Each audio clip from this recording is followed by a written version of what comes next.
Hello guys, side line F സിയുടെ മറ്റൊരു വീഡിയോയിലേക്ക് എല്ലാവർക്കും സ്വാഗതം. ഇന്ന് നമ്മൾ നോക്കുന്നത് മാഞ്ചസ്റ്റർ യുണൈറ്റഡിന്റെ ബ്രൈറ്റണുമായിട്ടുള്ള മാച്ചിന്റെ പോസ്റ്റ് മാച്ച് അനാലിസിസ് ആണ്. സോ പ്രീമിയർ ലീഗിലെ ഈ സീസണിലെ രണ്ടാമത്തെ മാച്ചായിരുന്നു ഒരു ടെൻ ഹാഗിന്റെ മാഞ്ചസ്റ്റർ യുണൈറ്റഡിന്റെ മത്സരം 2-1 പരാജയപ്പെട്ടു ബ്രൈറ്റണുമായിട്ട്. ബ്രൈറ്റണിന്റെ ഹോം മാച്ചായിരുന്നു, അവരുടെ പുതിയ കോച്ചിന് കീഴിലുള്ള ഫസ്റ്റ് ഹോം മാച്ചായിരുന്നു അവരുടെ. മത്സരത്തിലെ 95-ാമത്തെ മിനിറ്റ്, എക്സ്ട്രാ ടൈം പോയ മത്സരം 95-ാമത്തെ മിനിറ്റിലെ ഗോളിലാണ് ബ്രൈറ്റൺ മാഞ്ചസ്റ്റർ യുണൈറ്റഡിനെ മുട്ടുകുത്തിച്ചത്. സോ ഇനി മാച്ച് ലൈനപ്പിലേക്ക് നോക്കുകയാണെങ്കിൽ രണ്ട് ടീമും 4-2-3-1 ഫോർമേഷനിലാണ് ടീമിനെ അണിനിരത്തിയത്. യുണൈറ്റഡിന്റെ പ്ലേയേഴ്സ് നോക്കുകയാണെങ്കിൽ ഗോൾ കീപ്പിംഗിൽ ഓഫ് കോഴ്സ് ഒനാന തന്നെയായിരുന്നു. ഡിഫൻസിൽ Diogo Dalot, Lisandro Martinez, Harry Maguire, അതുപോലെ തന്നെ പുതിയ സൈനിങ് ആയ മസ്റോയി. ഡിഫൻസീവ് മിഡ്ഫീൽഡേഴ്സായി കസമീറോ, കോബി മൈനോ, അതേപോലെ രണ്ട് വിങ്സിലുമായിട്ട് റാഷ്ഫോർഡും അമഡ് ഡയലോഗും ഉണ്ടായിരുന്നു. അറ്റാക്കിംഗ് മിഡ്ഫീൽഡർ അല്ലെങ്കിൽ സെൻട്രൽ മിഡ്ഫീൽഡർ അറ്റാക്കിംഗ് പൊസിഷനിൽ കളിച്ചത് മേസൺ മൗണ്ട് ആയിരുന്നു starter. Striking position in paper Bruno Fernandes ആയിരുന്നു. ഇനി കളിയിലേക്ക് കടന്നു വരുമ്പോൾ പെർഫോമൻസ് അത്ര മോശം എന്ന് പറയാൻ കഴിയില്ലെങ്കിലും രണ്ട് ഡിഫൻസീവ് എറേഴ്സ് കാരണം കളി തോറ്റു എന്ന് പറയുന്നതായിരിക്കും കറക്റ്റ്. ഇനി കളിയിലേക്ക് നോക്കുമ്പോൾ ഫസ്റ്റ് ഹാഫിന്റെ തുടക്കം യുണൈറ്റഡ് അത്രയ്ക്കും ഒരു ബൊംബാർഡിങ് ഗെയിം ഒന്നല്ല കളിച്ചിരുന്നത്. ഒരു സ്ലോ ബിൽഡപ്പ് ഉള്ള ഒരു സ്റ്റൈലിലാണ് അവർ സ്റ്റാർട്ട് ചെയ്യുന്ന ഗെയിം. ബാക്ക് പാസുകൾ, അതേപോലെ തന്നെ ബാക്കിൽ നിന്ന് ബിൽഡ് ചെയ്യുക. പക്ഷെ അത് സ്ലോ ബിൽഡപ്പ് ആയിരുന്നു, വലിയ എനർജി അധികം ചിലവാക്കിയുള്ള ഒരു കളിയായിരുന്നില്ല അവരുടെ ഗെയിമിംഗ് ബിൽഡപ്സും കാര്യങ്ങളൊക്കെ വളരെ സ്ലോ ആയിരുന്നു. ട്രാൻസിഷൻസ് വളരെ സ്ലോ ആയിരുന്നു. അതുപോലെ തന്നെ വിങ്സിൽ നിന്നും വലിയ ത്രെറ്റ് ഒന്നും ഫസ്റ്റ് ഹാഫിൽ ഭൂരിഭാഗം സമയത്തും ടീമിന് ഉണ്ടാക്കാൻ കഴിഞ്ഞില്ല. റാഷ്ഫോർഡ് അദ്ദേഹത്തിന്റെ സ്ഥിരം ഫോം ഇപ്പോഴും കണ്ടിന്യൂ ചെയ്തു പോകുന്നു.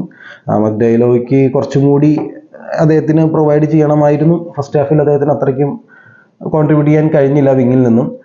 ബ്രൂണോ ഫെർണാണ്ടസ് പ്രസ്സിങ്ങിന് നേതൃത്വം നൽകുന്നുണ്ട്, കാര്യങ്ങളുണ്ട്. പക്ഷേ ഒരു കൺട്രോൾ, മിഡ്ഫീൽഡിൽ ഒരു ആധിപത്യം കൊണ്ടുവരാൻ എന്തായാലും യുണൈറ്റഡിന്റെ പ്ലേയേഴ്സിന് കഴിഞ്ഞില്ല എന്ന് തന്നെ പറയേണ്ടി വരും. ഇനി അങ്ങനെ പിന്നെ ഒരു നല്ലൊരു ഗെയിം ഉണ്ടായിരുന്നു ഒനാനയുടെ ഒരു ലോങ് ബോളാണ് ലെഫ്റ്റ് വിങ്ങിൽ ഫുൾ ബാക്കായ ഡിയാഗോ ഡാലോട്ടിന് നേരെയുള്ളത്. അത് ഡിയാഗോ ഡാലോട്ട് ജമ്പ് ചെയ്ത് ഹെഡ് ചെയ്ത് വിൻ ചെയ്യുന്നുണ്ട്. അതിനുശേഷം പന്ത് ഒരു ലോഫ്റ്റഡ് ക്രോസ് കൊടുക്കുന്നുണ്ട് അമഡ് ഡയലോയ്ക്ക്. പക്ഷെ അമഡ് ഡയലോയ്ക്ക് അതൊരു ഹാഫ് വോളി എന്ന് പറയാം അതിനെ. ലെഫ്റ്റ് ഫുട്ടർ ആയിരുന്നു അത് സ്കോർ ആയില്ല, അത് ഗോൾ പോസ്റ്റിന് പുറത്തേക്കാണ് പോയത്. ഒരു ഗോൾഡൻ ചാൻസ് ആയിരുന്നു ശരിക്കും യുണൈറ്റഡിന്, കാരണം ആ സമയത്ത് സ്കോർ 0-0 ആയിരുന്നു. പക്ഷെ അത് മുതലാക്കാൻ അമഡ് കഴിഞ്ഞില്ല. അധികം വൈകാണ്ട് തന്നെ 32-ാമത്തെ മിനിറ്റിലാണ് ബ്രൈറ്റൺ അവരുടെ ഗോൾ നേടുന്നത്. പഴയ യുണൈറ്റഡ് പ്ലെയർ ആയിരുന്ന ഡാനി വെൽബക്കാണ് ആ ഗോള് സ്കോർ ചെയ്യുന്നത് യുണൈറ്റഡിനെതിരെ. അതൊരു ഡിസാസ്ട്രസ് ഡിഫെൻസിങ് എറർ ആയിരുന്നു അത്. പറയുകയാണെങ്കിൽ റൈറ്റ് വിങ്ങിൽ നിന്ന് വരുന്ന ഒരു ക്രോസ് സെൻട്രൽ ഡിഫൻഡറായ ഹാരി മഗ്വയർ ലീവ് ചെയ്ത് കളയാണ് ചെയ്യുന്നത്. ലീവ് ചെയ്ത് കഴിയുമ്പോൾ ലെഫ്റ്റ് വിങ്ങിൽ നിന്ന് മറ്റൊരു ബ്രൈറ്റൺ പ്ലെയർ ആ പന്ത് റിക്കവർ ചെയ്ത് എടുത്തതിന് ശേഷം അടുത്ത ക്രോസ് ചെയ്താണ് സെൻട്രൽ സ്ട്രൈക്കറായ ഡാനി വെൽബക്ക് ആ പന്ത് ഫിനിഷ് ചെയ്യുന്നത്. സോ അതിൽ രണ്ട് മിസ്റ്റേക്ക് തോന്നുന്നു. ആദ്യത്തെ മിസ്റ്റേക്ക് ഹാരി മഗ്വയർ ആ പന്ത് ലീവ് ചെയ്യുന്നതാണ്. രണ്ടാമത്തെ മിസ്റ്റേക്ക് എന്ന് പറയുന്നത് ഹാരി മഗ്വയറിനും ഗോൾ കീപ്പറിനും ഇടയിലുള്ള സ്പേസിലൂടെയാണ് ആ ക്രോസ് നീറ്റായിട്ട് വരുന്നത് സ്ട്രൈക്കർക്ക്. സോ അവിടെ തന്നെ രണ്ട് മിസ്റ്റേക്ക് ഹാരി മഗ്വയറിന്റെ ഭാഗത്തുനിന്ന് വന്നു. അതുപോലെ തന്നെ ലിസാൻഡ്രോ മാർട്ടിനസിനും മറ്റൊരു സെൻട്രൽ ബാക്കിനും ഇതിന് ഉത്തരവാദിത്വമുണ്ട്. കാരണം രണ്ട് സെൻട്രൽ ബാക്സിനും ഇടയിൽ നല്ലൊരു ഹ്യൂജ് ഗ്യാപ്പ് അവിടെ വരികയും ആ ഗ്യാപ്പിൻ്റെ ഉള്ളിൽ നിന്ന് വലിയ ചലഞ്ചൊന്നും ഇല്ലാണ്ട് തന്നെയാണ് വെൽബക്ക് ആ ഗോള് സ്കോർ ചെയ്യുന്നത്. സോ രണ്ട് ഡിഫൻഡേഴ്സും അതിൻ്റെ തുല്യമായ റെസ്പോൺസിബിലിറ്റി ഷെയർ ചെയ്തേ പറ്റുള്ളൂ. അതുപോലെ അങ്ങനെ ഫസ്റ്റ് ഹാഫ് അവസാനിക്കുന്നു. United 0, Brighton 1. ഇനി സെക്കൻഡ് ഹാഫിലേക്ക് വരുമ്പോൾ ഫസ്റ്റ് തന്നെ സബ്സ്റ്റിറ്റ്യൂഷനാണ്. മേസൺ മൗണ്ടിനെ സബ്സ്റ്റിറ്റ്യൂട്ട് ചെയ്ത് ജോഷുവ സിർക്സി സെൻട്രൽ ഫോർവേഡിനെ ഇറക്കുന്നുണ്ട് ടീമിലേക്ക്. അതിനുശേഷം 60-ാമത്തെ മിനിറ്റിലാണ് യുണൈറ്റഡിന്റെ ഈക്വലൈസർ വരുന്നത്. അമഡ് ഡയലോയുടെ വകയാണ് ഈക്വലൈസർ. റൈറ്റ് വിങ്ങിൽ മസ്റോയി കൊടുക്കുന്ന പാസ് സ്വീകരിച്ച്, ഫോർവേഡ് ബോൾ സ്വീകരിച്ച് അമഡ് ഡയലോ ഡയഗണലി ചാർജ് ചെയ്യുകയാണ് പോസ്റ്റിലേക്ക്. ഡിഫൻഡറെ കബളിപ്പിച്ച് ഡയറക്ഷൻ മാറ്റി ലെഫ്റ്റ് ഫുട്ടർ കൊണ്ട് ഒരു ഷോട്ട് അടിക്കുകയാണ്. അത് സ്ലൈഡ് ചെയ്ത് സേവ് ചെയ്യാൻ വന്ന രണ്ട് ഡിഫൻഡേഴ്സ് ഉണ്ട്. അവരിൽ ഒരാളുടെ മേത്ത് തട്ടി ഡിഫ്ലക്റ്റായി പോസ്റ്റിൽ കയറുകയായിരുന്നു. അങ്ങനെ യുണൈറ്റഡ് 1-1 സ്കോറിലേക്ക് എത്താണ്. അതിന് അധികം വൈകാണ്ട് തന്നെ റാഷ്ഫോർഡിനെ പിന്നെ സബ്സ്റ്റിറ്റ്യൂട്ട് ചെയ്യുന്നുണ്ട്, പകരം ഗർണാച്ചോനെ ഇറക്കുകയാണ്. റാഷ്ഫോർഡിന്റെ ഭാഗത്തുനിന്ന് വേറെ പ്രത്യേകിച്ച് വലിയൊരു ത്രെറ്റൊന്നും നേരത്തെ പറഞ്ഞ പോലെ ടീമിൽ ഉണ്ടായിരുന്നില്ല. ടീമിന് ഉണ്ടാക്കാൻ കഴിഞ്ഞില്ല അദ്ദേഹത്തിന്. ഒരു ഓഫ് സൈഡ് ഗോൾ ഉണ്ടായിരുന്നു, അതല്ലാതെ വേറെ വലിയ പെർഫോമൻസ് ഒന്നും അദ്ദേഹത്തിന്റെ ഭാഗത്തുനിന്ന് ഉണ്ടായിരുന്നില്ല. ഗർനാച്ചോന്റെ വരോടുകൂടി ലെഫ്റ്റ് വിങ് കുറച്ച് ജീവൻ വെച്ചു എന്ന് വേണം പറയാനായിട്ട്. കുറച്ചും കൂടി റൺസ് വരാൻ തുടങ്ങി ലെഫ്റ്റ് വിങ്ങിലും. അങ്ങനെ 73ാമത്തെ മിനിറ്റിൽ ഗർനാച്ചോ ടീമിന് വേണ്ടി വിന്നിംഗ് ഗോൾ നേടി എന്ന് വിചാരിച്ചതാണ് യുണൈറ്റഡ് ഫാൻസ്. പക്ഷേ നിർഭാഗ്യവശാൽ അത് ഓഫ് സൈഡ് ആവുകയാണ് ചെയ്യുന്നത്. റൈറ്റ് വിങ്ങിൽ അമർഡയിലോ വെച്ച് കൊടുക്കുന്ന ഒരു ഓവർലാപ്പിംഗ് പാസ് കളിച്ച് ഒരു ഗ്രൗണ്ടഡ് ക്രോസ് കൊടുക്കുകയാണ് ബ്രൂണോ. ഇതിന് ഓടി വന്ന് ഗർനാച്ചോ സ്കോർ ചെയ്യുന്നുണ്ട്. പക്ഷേ അബദ്ധവശാൽ ആ പന്ത് ഓൾറെഡി ഓഫ് സൈഡ് പൊസിഷനിലുള്ള ജോഷുവ സിർക്സിയുടെ മേത്ത് തട്ടിയിട്ടാണ് പോസ്റ്റിൽ കയറുന്നത്. സോ VAR ചെക്ക് വന്നു, അത് ഓഫ് സൈഡ് വിധിച്ചു. പിന്നീടും തുല്യമായ അവസരങ്ങൾ രണ്ട് ടീമുകൾക്കും ലഭിക്കുന്നുണ്ട്. അവസാനം 95ാമത്തെ മിനിറ്റിൽ 90 മിനിറ്റ് കഴിഞ്ഞ് 7 മിനിറ്റാണ് എക്സ്ട്രാ ടൈം അനുവദിച്ചിരുന്നത്. അതിൽ 95ാമത്തെ മിനിറ്റിൽ ബ്രൈറ്റൺ ഒരു കോർണർ കിട്ടുന്നുണ്ട്. ആ കോർണർ ആദ്യം ഡിഫെൻഡ് ചെയ്തെങ്കിലും പിന്നീട് സെക്കൻഡ് ബോൾ എടുത്ത് കളിച്ച് ബ്രൈറ്റൺ ലെഫ്റ്റ് വിങ്ങിൽ നിന്നും ഒരു ലോഫ്റ്റഡ് ക്രോസ് എന്ന് പറയേണ്ടി വരും. ലോഫ്റ്റഡ് പാസ് റൈറ്റ് വിങ്ങിൽ നിൽക്കുന്ന രണ്ട് പ്ലേയേഴ്സ് അവിടെ വളരെ അൺഡിസ്റ്റർബ്ഡ് ആയിട്ട് അൺചാലഞ്ച്ഡ് ആയിട്ട് നിൽക്കുമായിരുന്നു. അതിൽ ജാവോ പെദ്രോ, ബ്രസീലിയൻ പ്ലെയർ, അദ്ദേഹം അത് ഹെഡ് ചെയ്ത് ഫിനിഷ് ചെയ്യാണ് ചെയ്യുന്നത്. അതും ഒരു ഡിഫൻസിന്റെ ഒരു ഡിസാസ്ട്രസ് ഇവന്റ് തന്നെയായിരുന്നു. കാരണം പ്ലെയേഴ്സ് എല്ലാവരും ഒരു ബൾക്കി ഏരിയയിലേക്ക് ഒതുങ്ങി നിൽക്കുകയും ബാക്കിലുള്ള ഒരു പ്ലെയർ അല്ല, രണ്ട് പ്ലെയറിനെ കംപ്ലീറ്റ്ലി അൺനോട്ടീസ് ആക്കി ഇടുകയും ചെയ്യുന്ന ഒരു സാഹചര്യമായിരുന്നു അത്.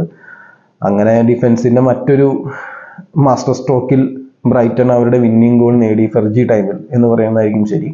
മാച്ചിന് ഓവറോളായിട്ട് പറയുകയാണെങ്കിൽ മിഡ്ഫീൽഡ് ആധിപത്യം യുണൈറ്റഡിനൊരു ഇൻട്രസ്റ്റിംഗ് ഫാക്റ്റേ ആയിരുന്നില്ല എന്ന് വേണം മാച്ച് കണ്ടിൽ നിന്ന് മനസ്സിലാവുന്നത്. കാരണം ഡിഫൻസീവ് മിഡ്ഫീൽഡായി കസമീനോയും കോബി മൈനോ എല്ലാം കളിക്കുന്നുണ്ടെങ്കിലും അവരുടെ എല്ലാം ഇടയിൽ നിന്ന് പന്ത് റിസീവ് ചെയ്ത് ടേൺ ചെയ്ത് ചാർജ് ചെയ്യാനുള്ളൊരു ടൈം വരെ ബ്രൈറ്റൺ പ്ലേയേഴ്സിന് അനുവദിക്കുന്നുണ്ടായിരുന്നു.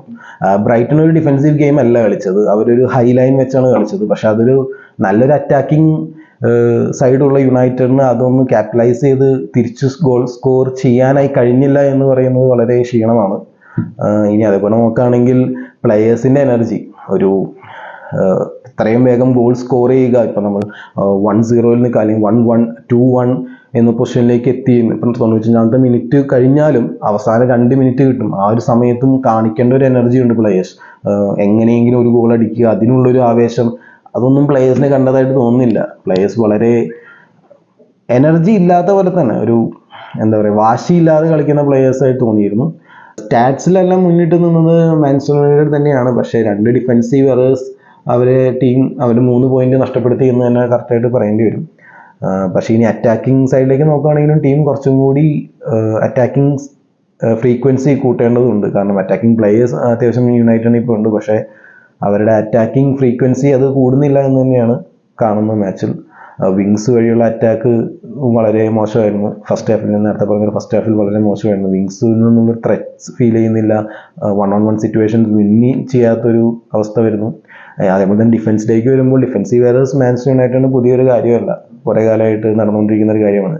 ഒരു കണക്ക് പറയുകയാണെങ്കിൽ 22-23 സീസണ് തുടങ്ങി ഏറ്റവും കൂടുതൽ 90 മിനിറ്റ്സിന് മേലെയുള്ള ഗോൾസ് വഴങ്ങി കളികൾ തോൽക്കുന്നതിൽ ഒന്നാമത് നിൽക്കുന്ന യുണൈറ്റഡ് ആണ്. സോ ഡിഫൻസീവ് എറേഴ്സ് ടീമിന് പുതുമയുള്ളൊരു കാര്യമല്ല. പക്ഷേ സമ്മറിൽ കുറച്ച് പുതിയ സൈനിങ്സ് എല്ലാം കൊണ്ടുവന്നിട്ടുണ്ട്. സോ ഒരു ബെറ്റർ സ്റ്റെബിലിറ്റി ടീം ഉടനെ തന്നെ കണ്ടെത്തണം ഡിഫൻസിൽ, അല്ലെങ്കിൽ ഇത്തവണയും ലീഗിലെ പെർഫോമൻസ് മോശമാവാനുള്ള എല്ലാ സാധ്യതയും കാണുന്നുണ്ട്. പിന്നെ ചില ഇൻഡിവിജ്വൽ പ്ലേയേഴ്സ് അവരുടെ പെർഫോമൻസ് അപ്ഗ്രേഡ് ചെയ്തേ പറ്റുള്ളൂ. അത് റാഷ്ഫോർഡ്, കാസമീറോ, അങ്ങനെയുള്ള പ്ലേയേഴ്സ് അവരുടെ ഇൻഡിവിജ്വൽ പെർഫോമൻസ്, അവരുടെ back to the good form കണ്ടെത്തിയേ തീരുള്ളൂ ഉടനെ തന്നെ. കാരണം ടീം അവരിൽ ആശ്രയിക്കുന്നുണ്ട്. കാരണം വിങ് സൈഡിൽ നിന്നുള്ള അറ്റാക്കിൽ മേ ബി ഇനി എനിക്ക് തോന്നുന്നില്ല റാഷ്ഫോർഡ് എത്ര നാൾ ഇതേപോലെ സ്റ്റാർട്ടറായി തുടരും. ഗർനാച്ചോ ബെഞ്ചിലിരുത്തിക്കൊണ്ട് റാഷ്ഫോർഡിന് എത്ര നാൾ ഇനിയും ഇങ്ങനെ കണ്ടിന്യൂ ചെയ്യുമെന്ന് തോന്നുന്നില്ല. അതുപോലെ തന്നെ കസമീരയുടെ കാര്യം, മിഡ്ഫീൽഡിൽ ഓപ്ഷൻസ് ഒരുപാട് ഇപ്പോൾ യുണൈറ്റഡിന് ഇല്ല. സമ്മർ ട്രാൻസ്ഫർ വിൻഡോ കഴിയുന്നതിന് മുമ്പ് മറ്റ് പ്ലേയേഴ്സ് വന്നു കഴിയുമ്പോൾ അത് കുറച്ചും കൂടി പരിഹരിക്കപ്പെടുമെന്ന് വിചാരിക്കുന്നു. ഓവറോൾ ഒരു ഫാസ്റ്റ് ആൻഡ് എനർജി ബേസിൽ കളിക്കുന്ന ഒരു ടീമിനെതിരെ ഒരു സ്ലോ പേസ്ഡ് പേഷ്യൻറ്റ് ഗെയിം കളിച്ച അവസ്ഥയായിരുന്നു യുണൈറ്റഡിന് ഇന്ന് പറ്റിയത്. സോ അടുത്ത മാച്ചിന് ഇപ്പോൾ ലിവർപൂളിനെതിരെയാണ് വരുന്നത്. സോ ലെറ്റ്സ് സീ എന്തൊക്കെ മാറ്റങ്ങളാണ് എറിക് ടെൻ ഹാഗ് വരുത്തുന്നത്, ട്രെയിനിങ്ങിൽ എന്തോരം ടാക്ടിക്സ് ചേഞ്ചസ് അദ്ദേഹം വരുത്തും എന്നുള്ളത് കണ്ടു തന്നെ അറിയാം. സോ ഇന്നത്തെ യുണൈറ്റഡിന്റെ മാച്ചിന്റെ പെർഫോമൻസിനെ പറ്റി നിങ്ങളുടെ അഭിപ്രായങ്ങൾ താഴെ കമന്റ് സെക്ഷനിൽ ഒന്ന് രേഖപ്പെടുത്തുക. അതേപോലെ അടുത്ത മാച്ചിലേക്ക് ടീമിൽ എന്തൊക്കെ മാറ്റങ്ങൾ വന്നാൽ നന്നായിരിക്കുമെന്ന് നിങ്ങൾ വിചാരിക്കുന്നു അതും കമന്റ് സെക്ഷനിൽ ഒന്ന് രേഖപ്പെടുത്തുക. അനാലിസിസ് വീഡിയോസ് ഒക്കെ നമ്മളിപ്പോൾ സ്റ്റാർട്ട് ചെയ്തിട്ടേ ഉള്ളൂ. സോ അതിൻ്റെതായ കുറച്ച് കുറവുകളുണ്ടെങ്കിൽ അതും നിങ്ങൾ സജഷനായിട്ട് താഴെ രേഖപ്പെടുത്തുക. We will improve. സോ നിങ്ങൾക്ക് ഈ വീഡിയോ ഇഷ്ടപ്പെടുകയും അനാലിസിസ് വീഡിയോ ഇഷ്ടപ്പെട്ടെങ്കിൽ ഒന്ന് ലൈക്ക് ചെയ്യുക. അതേപോലെ തന്നെ ഇങ്ങനത്തെ വീഡിയോസ് ഇനിയും കിട്ടാൻ ആഗ്രഹിക്കുന്ന ഒരാളാണെങ്കിൽ നിങ്ങൾ സബ്സ്ക്രൈബ് ചെയ്യുക. നിങ്ങൾ ഫുട്ബോൾ ഫ്രണ്ട്സ് യുണൈറ്റഡ് ഫാൻസിനൊക്കെ ഇതൊന്ന് ഷെയർ ചെയ്യുക. And finally thank you for watching this video and have A nice day.